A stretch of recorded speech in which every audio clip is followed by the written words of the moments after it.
The President of the United States of America is the most respected position of authority in all of the country. Out of the 44 presidents we've had so far, Abraham Lincoln, our 16th president, is one of the most well-known names in history. Abraham Lincoln was born Sunday, February 12, 1809, in a log cabin near Hodgenville, Kentucky. He was the son of Thomas and Nancy Hanks Lincoln, and he was named for his paternal grandfather. Thomas Lincoln was a carpenter and a farmer.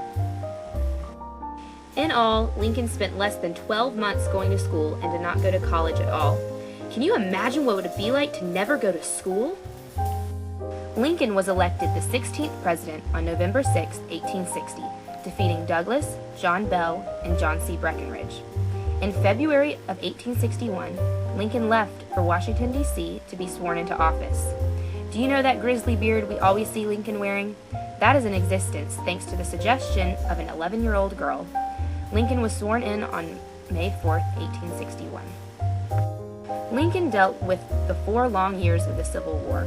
On January 1, 1863, the Emancipation Proclamation went into effect. This was Lincoln's declaration of freedom for all slaves in the areas of the Confederacy not under Union control. Also on November 19, 1863, Lincoln gave his famous Gettysburg Address, which dedicated the battlefield to the soldiers who had died. He called on the living to finish the task the dead soldiers had begun. On April 14, 1865, the Lincolns attended a play at Ford's Theater.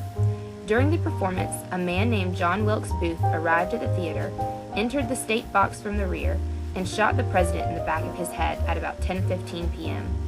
Lincoln was carried across the street to the Peterson House, where he passed away the next day at 7:22 a.m. This was the first presidential assassination in American history, and the nation mourned its leader.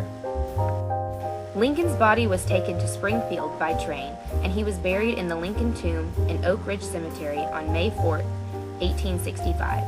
Because of the assassination, Reconstruction took place without Lincoln's guidance and leadership. This is what the tomb looks like today. The Lincoln Memorial, which is shown here, was opened to the public in 1922. It resides in Washington, D.C., the statue being 19 feet high and weighing 175 tons. In remembrance, Lincoln's face and the Lincoln Memorial are presented on the penny.